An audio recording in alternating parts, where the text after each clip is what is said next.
नमस्कार मित्रांनो, स्वागत आहे तुमचं. तर मित्रांनो, आयुर्वेदाची शक्ती तर तुम्हाला माहीतच आहे आणि आपल्या आजूबाजूला आपल्या भोवताली अशा बऱ्याचशा वनस्पती असतात मित्रांनो, पण त्याची आपल्याला ओळख नसते. त्यापैकीच तुम्हाला मी एक आज वनस्पतीची ओळख करून देणार आहे. समजा की ती वनस्पती जर कुठं तुम्हाला दिसली तर त्या वनस्पतीला इग्नोर करू नका, कारण ती खूपच महत्त्वाची आणि तुमच्या दैनंदिन जीवनातही, दैनंदिन आयुष्यातही खूप कामाला येणारी वनस्पती आहे मित्रांनो.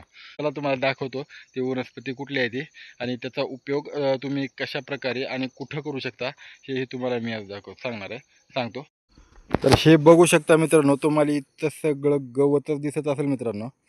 हे बघू शकता, पूर्ण गवतच दिसत असेल तुम्हाला इथं, पण ह्या गवतामध्ये हे बघू शकता तुम्ही. हे बघा मित्रांनो, ही जी पिवळे फुलं दिसायलेत मित्रांनो, हे पिवळे फुलं, हे बघू शकता तुम्ही. पिवळे फुलं हे बघू शकता, हे बघू शकता. ही जी तुम्हाला पिवळं फुलं दिसायलेत मित्रांनो, ही वनस्पती हे बघू शकता तुम्ही. आपण तोडून घेऊ थोडी. हे बघू शकता मित्रांनो, ही पहा, हे बघू शकता. तर मित्रांनो, शी आहे मित्रांनो जखमजुडी. आता आमच्या इकडं तर याला म्हणतात जखमजुडी आणि दगडीचा पाला, असे 2-3 नाव आहे. तुमच्या इकडं वेगळं नावही ह्याला असू शकतं मित्रांनो. आणि ह्याचा उपयोग जर तुम्हाला जखम जर झाली मित्रांनो, किंवा चलत चलत तुम्हाला ठेस लागली किंवा कशानेही तुम्हाला जखम झाली, तर तुम्ही या वनस्पतीचा उपयोग करू शकता मित्रांनो.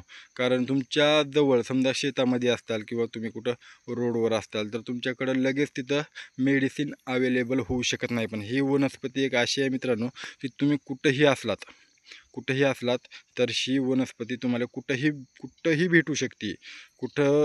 रस्त्याच्या कडेलाही ही वनस्पती उगवलेली असते मित्रांनो. आणि ह्या वनस्पतीला काय करायचं मित्रांनो, त्याची जी पानं आहेत तुम्हाला दाखवतो मी. समजा ही ह्याचं एक पान घेतलं आहे, तर तुमच्या आता जखम जर लहान असेल तर 1-2 पानं घ्या, किंवा जखम मोठी असेल तर जास्त घेऊ शकता. ह्याला हातावरती असं मस्तपैकी चोळून घ्यायचं आहे मित्रांनो. अर्धा मिनिट ते 1 मिनिट असं जर हातावरती चोळून घेतलात मित्रांनो, हे बघू शकता. हे असं जर हातावरती अर्धा मिनिट 1 मिनिट चोळून घेतलं, तर ह्याच्यामधून मित्रांनो हे बघू शकता तुम्ही. तर हे बघू शकता, ह्याच्यामधून हा रस, असा छोटं पान असल्यामुळं रस कमी निघायला लागला आहे. हा रस तुमच्या जखमेवरती टाकायचा आहे आणि हे जे आहे, हे जे उरलेलं पान आहे, ते पान त्या जखमेवर असं ठेवायचं आहे. आणि 5 मिनिटामध्ये जर तुमचं रक्त वगैरे निघालेलं थांबत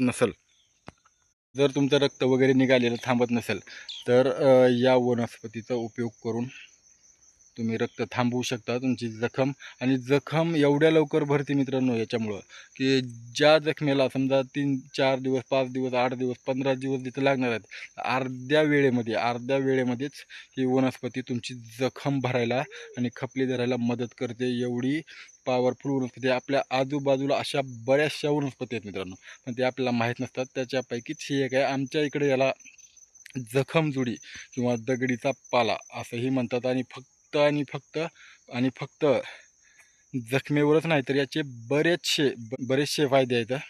तुम्ही गुगलला सर्च करून बघू शकता की या वनस्पतीचे किती फायदे आहेत. ते तुम्हाला एक फायदा तर मी सांगितला. आणि जर तुम्ही खरं ट्राय करून बघायला काय हरकत आहे. आपल्याला काय कुठं जायचं नाही, कुठं जायचं नाही, कुठंही ही वनस्पती आपल्याला मिळते. त्याच्यामुळं ही जर वनस्पती तुम्हाला कुठं दिसली, तर समजून जा की ही जखमजोडी आहे आणि याचे बरेचसे फायदे आपल्याला आयुष्यामध्ये होतात. बस मित्रांनो, एवढंच सांगायचं होतं या व्हिडिओमध्ये. तर व्हिडिओ आवडला असेल मित्रांनो तर लाईक करा, कुण्या मित्राला शेअरही करू शकता. आणि चॅनेलवरती जर तुम्ही नवीन असाल तर प्लीज मित्रांनो सबस्क्राईब करा, कारण असेच नवनवीन व्हिडिओ आपण आपल्या चॅनेलवरती आणत असतो. तर ठीक आहे मित्रांनो, भेटूया नेक्स्ट व्हिडिओमध्ये. तोपर्यंत जय हिंद, जय महाराष्ट्र, हर हर महादेव.